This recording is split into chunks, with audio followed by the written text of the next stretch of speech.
বন্ধুরা মিলে চাঁদা তুলে একটা বাংলা মদ কিনেছিলাম। কোন সালে আমাদের সেই মদটা নিয়ে পালিয়েছে। পালাই বলে বলছি, কে চুরি করেছিস? যদি একবার ধরতে পারি তোকেও এক প্যাক খাইয়ে দেবো। আমার তো মনে হয় এই মালটাই মদ চুরি করেছে। কেমন দেখতে পাচ্ছ? এর দেখে তো মনে হচ্ছে চোর চোর ভাব। হ্যাঁ হ্যাঁ হ্যাঁ, একদম ঠিক ধরেছি, পুরো চোর। গজব বেইজ্জতি। চুরি তো আমি করেছি, কিন্তু কোনোদিনই স্বীকার করব না। আমি পুষ্পা, চুরি করেও স্বীকার করে কেন এই শালা।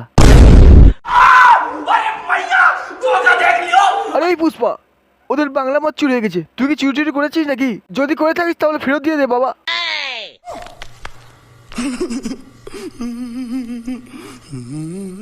আমি চুরি করতে যাবো কেন? আমি জঙ্গলের ধারে দিকে একটা ঝোপের মধ্যে মদ পড়ে পড়ে নষ্ট হচ্ছে,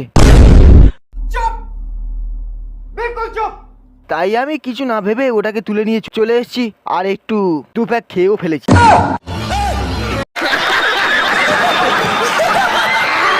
এই জন্য আমাকে চোর বলতে হবে? এই কোন ধরনের বিচার? একটু মদের সাথে পাউরুটি চিবিয়ে খাচ্ছি, গুলেও না তো। যাও এখান থেকে। দেখ পুষ্পা, আমি তোকে 2 বোতল মদ কিনে দেবো, কিন্তু তুই ওদের মদটা ফিরিয়ে দে প্লিজ।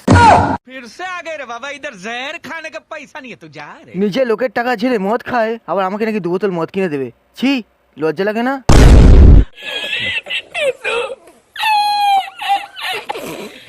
এত বড় অপমান দেখবি তুই? হ্যাঁ, আমার কাছে কত টাকা আছে তুই জানিস? এনে এই যা যা যা, তুই এই টাকা নিয়ে তুই মদ কিনে আন, যা।